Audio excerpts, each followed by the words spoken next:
Merhaba sevgili arkadaşlar, Bir Yumakla Gelenler YouTube kanalıma hoş geldiniz. Bugün sizlere bu önümde görmüş olduğunuz hem ayraç hem de kitaplarımızın böyle önünde kalemlerimizi koyabileceğimiz çok şık bir model yapacağız. Şimdi bakın şöyle kalemlerimizi bunun ucuna bu şekilde takabiliriz istediğiniz kadar. Gözlüğünüzü takabilirsiniz, kaleminizi takabilirsiniz, içine koyabilirsiniz. Her şekilde oldukça kullanışlı bir model. Şöyle iç kısmını da göstereyim yine sizinle. Bakın bu şekilde de ayraç olarak da aslında kullanabilirsiniz. Kalmış olduğunuz sayfaya bağlayarak böyle ilikleyerek düğmeli olarak çalıştım. Bu şekilde yaparak kalmış olduğunuz sayfaya da belirtmeye yarayan bir aksesuar arkadaşlar. Bu şekilde gayet şık, güzel. İstediğiniz renklerde hazırlayabilirsiniz. Tamamen sizin kendi tercihinize kalmış. Tek renk olarak da yapabilirsiniz. Bakın tığlarınız bile böyle koyulabilir aslında. Yani her şey koyulabilir bunun içerisine. Gayet şık, güzel bir model. Şimdi bunun yapımını paylaşacağım sizlerle. Şöyle koyalım. Koton iplerle çalışabilirsiniz. Yani hangi malzemeyi tercih edebilirim derseniz istediğiniz iplerle çalışabilirsiniz. Koton yünlerle çalışabilirsiniz. Bambu yünlerle çalışabilirsiniz. Akrilik, antibakteriyel aklınıza gelebilecek bütün yünlerle çalışabilirsiniz arkadaşlar. Sadece çok kalın yünlerle çalışmayın. Çok kalın, çok kaba duracaktır. O yüzden çok kalın yünler tercih etmeyelim. İpinize uygun da tığ. Ben bir bebe yünüyle, akrilik bir iple çalıştım. Bir parça elinizde olması yeterli. Yani kalmış iplerinizle bile yapabilirsiniz. 5 numara 3 milimlikte bir tığ kullandım. Şimdi başlıyoruz modelimize. Öncelikle yana doğru bu yan kısmı için 12 tane zincir çekiyorum. Benim bu 12 tane zincirim burada 5,5 santime denk geliyor. Yani şu yan kısım 5,5 santim. Siz gözlüğünüzü eğer içine koyacaksanız gözlüğünüzü hani böyle bir ölçersiniz kaç santimse ona göre yapabilirsiniz. Yani bu genişlik sizin tercihinize bağlı.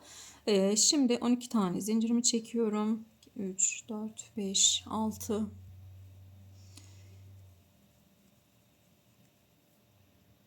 12. Bir tane daha zincir çekiyorum. Bunun üzerine 12 tane sık iğne yapacağız arkadaşlar. Şöyle bakın batıyorum, çıkarıyorum. Batıyorum, çıkarıyorum. İp almadan batıyorum. 2 tane tığım da var, çıkarıyorum. 3. Her bir zincirime bir tane. 4, 5, 6, 7, 8, 9, 10, 11, 12. 12 tane sık iğne yaptım. Döndürüyorum. Bir tane zincir çekiyorum ve şöyle bakın hemen dip kısmına bir tane sık iğne yapıyorum. Yanındakine de yine bu 12 tane sık iğnemi devam ettiriyorum. Her bir sık iğnemi birer tane olacak şekilde batıyorum ve devam ettiriyorum. Yine 12 tane olacak arkadaşlar, sayalım.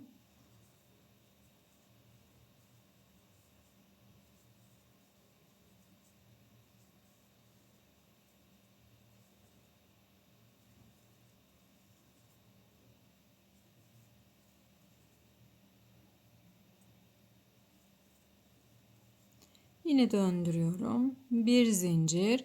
Yine bakın dip kısmına sık iğnemi yapıyorum.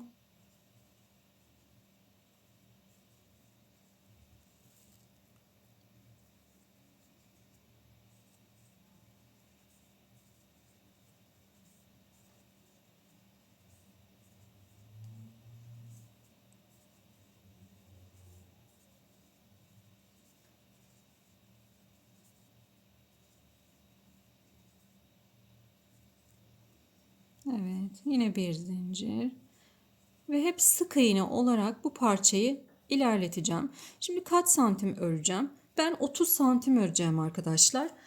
Yani elinizde bulunan kitabın uzunluğuna göre de tercih edebilirsiniz. Benim için 30 santim yeterli oldu. Şimdi bakın şu kitap üzerinde bir deneyelim. Yani bu kitabımız 21 santimlik bir kitap arkadaşlar. Zaten bunu da ördüğümüz zaman katlayacağız. O kitabımızın, yani elimizde bulunan kitabımıza göre ayarlayacağız. Şimdi bitirelim, nasıl katlamamız gerektiğini, neye göre katlamamız gerektiğini yine sizlerle paylaşacağım. Bitirip gelelim. Evet, şimdi ben 30 santimlik ördüm bu şekilde. Şimdi tekrar kitabımızı alıyoruz. Burada önce ipimizi de bir keselim. 30 santim ördüm. Bir tane zincir çekiyorum. Ve ben ipimi burada kesiyorum arkadaşlar. Daha sonra bunu yürütürüz. Şimdi bakın, bunu bu şekilde yerleştiriyorum. Daha sonrasında bir tane kalem alıyorum. Ve kalemimizi şöyle şu alt kısmı, şöyle bakın, bu alt kısmı katlayacağım. Ne kadar katlayacağımı anlamak için kalemime koyuyorum. Kalemime sadece şu üst kısmı, kapak kısmı gözükecek şekilde ayarlıyorum. Şöyle birazcık altta ve üstte boşluklar kalsın istiyorum kitabımda. Mesela bunu 32 santim olarak örmüştüm. Şöyle göstereyim, bakın. Bunu 32 santim olarak örmüştüm. Ve üstünde ve altında boşluk kalmadı. Ben boşluk kalsın istiyorum birazcık. Yani bunu mesela daha uzun kitaplarda kullanılabilir, 32 santim olanı. Bunu 30 santim olarak yaptım. Dediğim gibi uzunluğunu yine siz tercih edeceksiniz. Şöyle altta ve üstte çok az boşluğum kalsın istedim. Şimdi bu kısımları da şöyle ayraçlarımızla birlikte bir hani ip olur, ayraç olur. Bu kenar kısımlarından birleştireceğim öncelikle. Yerini ayıracağım ki şaşırmayalım. Hani daha sonrasında tekrar uğraşmayalım. Evet. Bir iğne yardımıyla da yapabilirsiniz bu işlemi. Buradan alıyorum. Bir de buradan alıyorum. Karşı tarafı da yine aynı eşit bir şekilde aldım. Evet. Şimdi kalemimi buradan çıkarabilirim.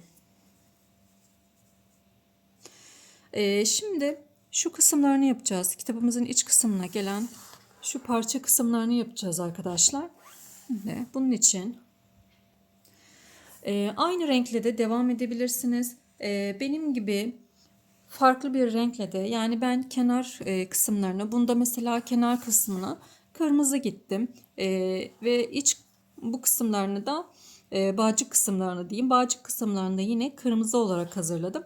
Bunda da kenar kısımlarını ekru olarak yapacağım. Bağcık kısımlarını da yine aynı şekilde ekru olarak hazırlayacağım arkadaşlar. Siz aynı renkle de devam edebilirsiniz. Kenar kısımlarını da yine aynı renkle yapabilirsiniz. Tamamen sizin tercihinizle alakalı. Şimdi burada 1, 2, 3, 4 tane ayırıyorum. Bakın, yakınlaştıralım. Şimdi bakın 1, 2, 3, 4 tane ayırıyorum. Beşinciye ipimi takacağım. Şöyle bir zincir, aynı yere tekrar bir tane sık iğne yaptım. 1, yanındakine 2, yanındakine 3 ve yine yanındakine 4. Bakıyorum sonda da 4 tane kalması gerekiyor. 1, 2, 3 ve 4 tane sonda da kaldı. Yani her iki tarafta da 4'er tane ilmeğim olması gerekiyor. Şimdi döndürüyorum. Bir zincir. Tekrar aynı noktaya sık iğne yapıyorum. Bu 4 tane sık iğnemi devam ettiriyorum. 4 tane olacak şekilde.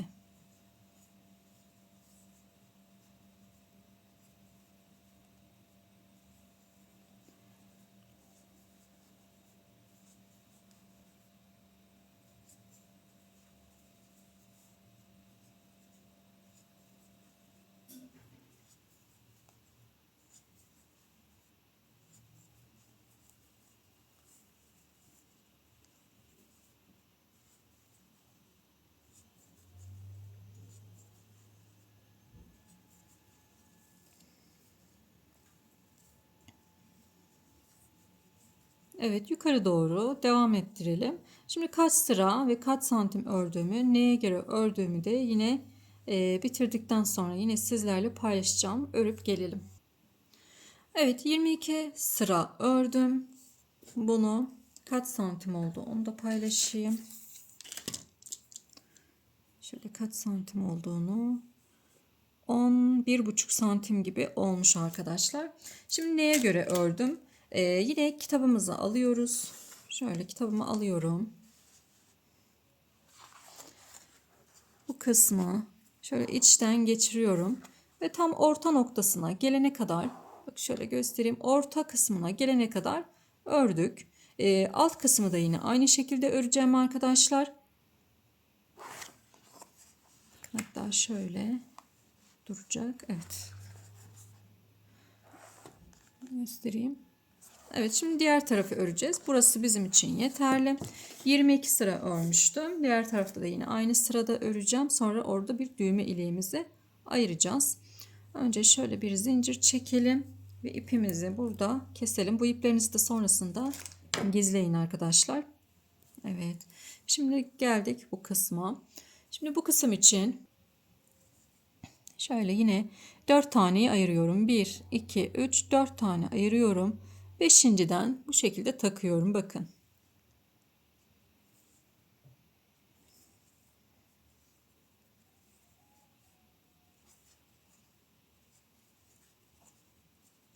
Bir. Yanındakine 2. Yanındakine 3. Ve yanındakine 4. Kalanı sayalım. 1, 2, 3 ve 4 ilmeğim de sonda kaldı. Şöyle yakınlaştırayım. Bakın 1, 2, 3 ve 4 ilmeğim de sonda kaldı. Yani eşitliği yine sağlamış olduk. Döndürüyorum. Bir zincir ve buradaki sık iğnelerimizi de yine aynı şekilde devam ettiriyorum. 22 sıra örelim. Gelelim 22 sıra sık iğne sırası örüp gelelim. Evet, 22 sıra ördüm. Şimdi döndürüyorum. Bir zincir, bir tane sık iğne yaptım. Şöyle bir, iki zincir çekiyorum. İki zincir çektim. Bir tane, iki tane atladım. Sondakine sık iğne yaptım. Bir tane. Bakın bir sık iğne yaptım. İki zincir çektim. İki atladım. Sondakine bir tane sık iğne yaptım. Tekrar göstereyim. Şöyle yakınlaştıralım. Evet, bir zincir çektim. Dip kısmına sık iğnemi yaptım.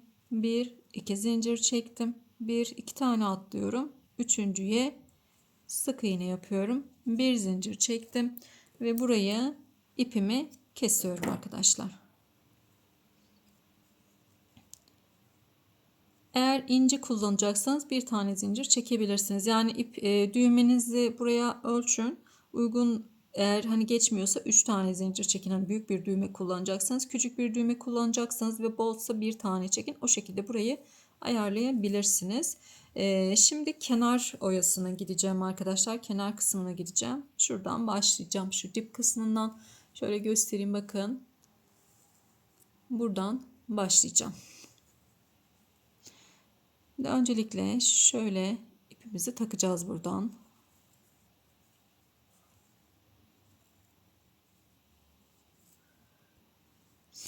Şimdi bakın iki kat ya, iki katın arasından giriyorum ilk ilmeğime. Şöyle aldım.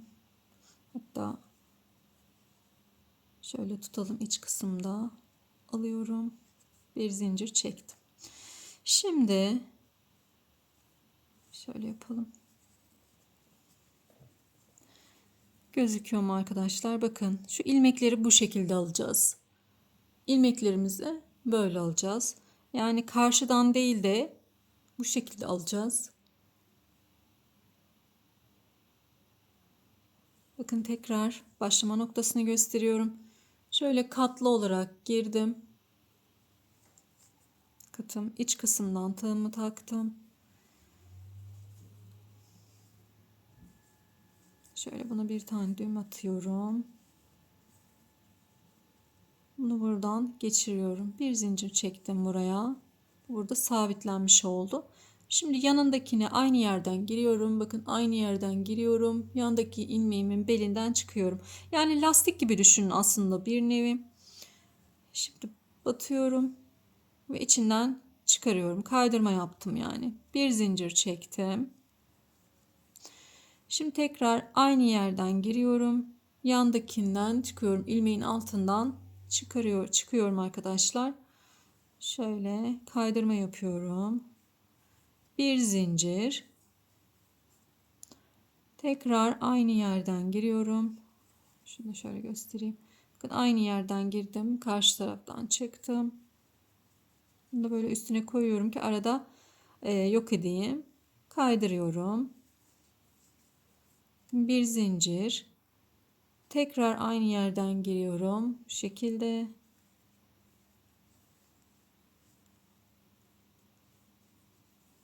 Bir zincir. Yeterli. Arkada kalsın artık. Şimdi yine aynı.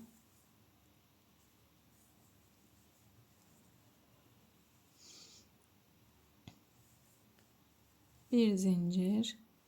Aynı yerden giriyorum. Yandaki ilmeğimden çıkıyorum. Bir zincir. Aynı yerden giriyorum. Yandaki ilmeğimden çıkıyorum.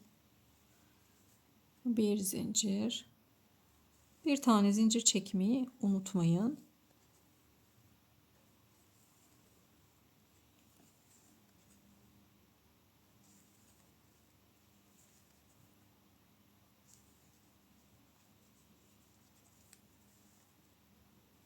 Şimdi bu şekilde yapabiliriz. Dıştan çıkabiliriz.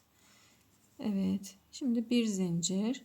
Şimdi artık birleştirmeye geçiyorum arkadaşlar. Karşılıklı olarak koyuyorum. Şu şekilde koydum.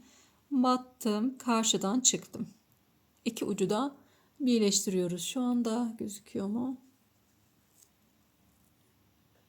Evet, daha da yakınlaştırdım ki net gözüksün. Bakın buradan batıyorum. Karşı taraftan çıkarıyorum. Battım. Kaydırdım.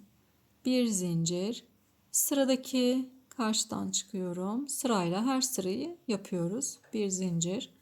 Bakın sırayla karşıdan çıkıyorum. Şöyle karşı tarafı da göstereyim. Aynı şekilde çıkarıyorum.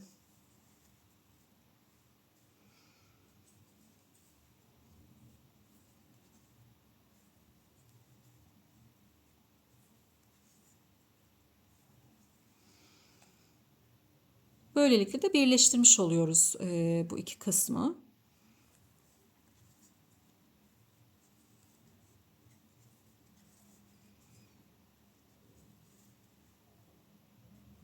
Bir zincir çekiyorum, batıyorum, kaydırıyorum. Bir zincir, batıyorum, kaydırıyorum.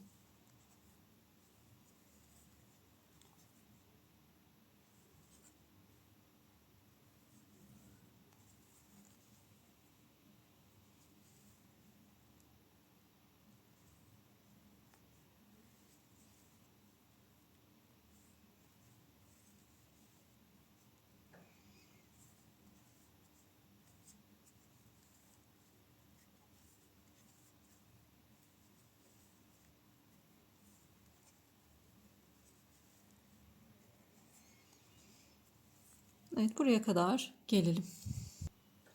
Evet, o kısma kadar geldim. Şimdi bunu çıkarıyorum buradan.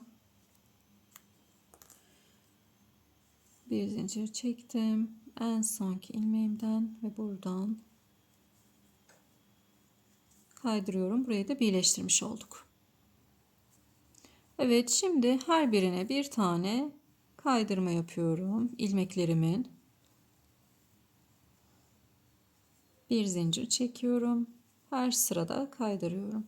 Bir zincir batıyorum, kaydırıyorum. Bir zincir batıyorum, kaydırıyorum.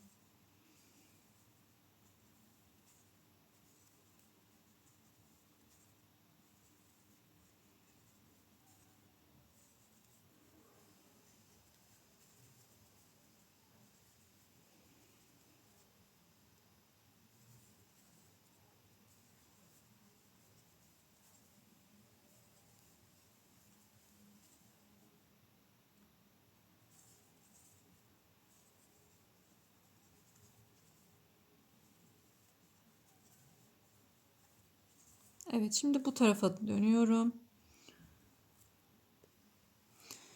En sonki ilmeğime, en son sırama battım. Bir zincir ve aynı şekilde devam ediyoruz. Bakın buraya battık. Şimdi aynı şekilde dip kısmında yaptığımız gibi yapacağım burada. Zincirimin altından giriyorum. Zincirimin altından giriyorum. Kaydırıyorum. Bir zincir, aynı yerden batıyorum. Karşıdan çıkarıyorum. Bir zincir, aynı yerden batıyorum ve çıkıyorum. Aynı yerden batıyorum, çıkıyorum.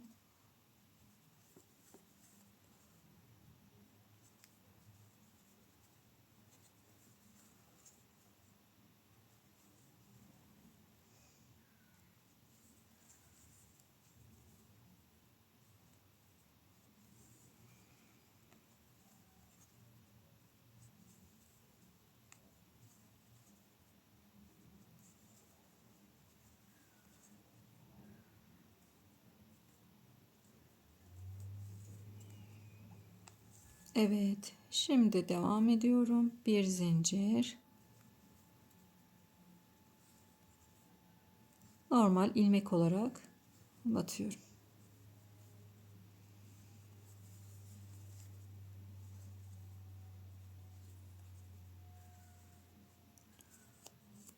Yani bu kenar oyasını sık iğne olarak da gidebilirsiniz. Hiç fark etmez arkadaşlar. Öyle de güzel olacaktır. Ama bu hani böyle bir tırtıklı gibi gözüküyor. Hoşuma gitti bu benim.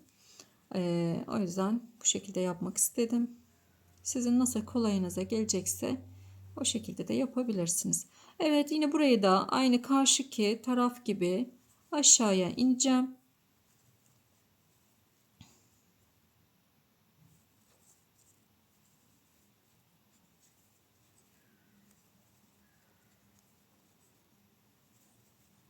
Bakıyorum. Tam karşısında eşit bir şekilde buradaki işaretleyicimi de çıkarıyorum. Buraya dikkat edin. Bu ağız kısmı eşit olması gerekiyor. Yani burada nerede bittiyse burada da aynı şekilde olması gerekiyor. Evet, şimdi batıyorum. Bir buradan alıyorum. İkimiz zincirimi çekmemişim. Onu da çekelim. Şimdi bir tane bu ön parçadan alıyorum. Bir tane de sıradaki ilmeğimden alıyorum ve kaydırıyorum. Şimdi bakıyorum. Evet, eşitliğimizi sağlamış olduk. Devam ediyorum. Yine bir zincir. Karşılıklı olarak birleştiriyorum. Bir zincir. Karşılıklı olarak birleştiriyorum. Evet, buraya kadar gelelim. Birleştirip ipimizi keselim. Bu birleştirme yerine geldi. Şöyle. Bakın bu ilmeğimizin burasından geçiyorum. Kaydırıyorum. Bir zincir çektim. Ve ipimi kesiyorum. Evet. Bu iplerimizi de gizleyip gelelim. Şimdi düğmesini dikelim. Düğmesini de şöyle. Bakın. Yanlış dikmeyelim. Şöyle takalım.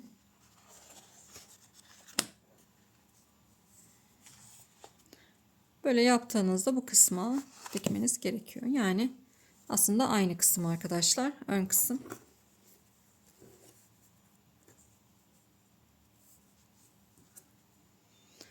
Bunu buraya dikelim.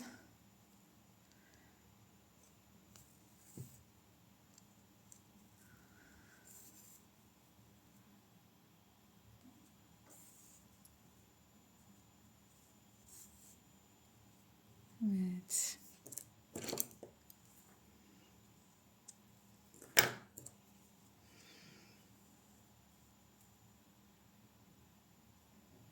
Arkada ilmeklerin aralarından geçirerek bunu buraya sabitleyelim. Düğmemizi sıkılaştırmış oluyoruz böylelikle. İpimizi de koparalım. Şimdi kitabımızı alalım.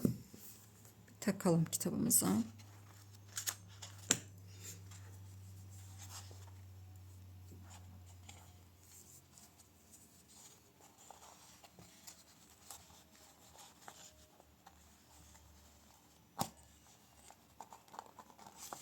Evet. Bakın. Evet, gayet güzel oldu. Şimdi kalemimizi koyalım. Kalemimizi koyabiliriz. Gözlüklerimizi koyabiliriz arkadaşlar. Bakın. Sığıyor da içine. Şöyle. Gözlüğümüzü koyabiliriz. Okuma gözlükleriniz vardır. Onları koyabilirsiniz. İstediğiniz şeyi bunun içerisine koyabilirsiniz. Gayet şık, güzel bir model oldu. Şöyle diğerini de yanına getireyim.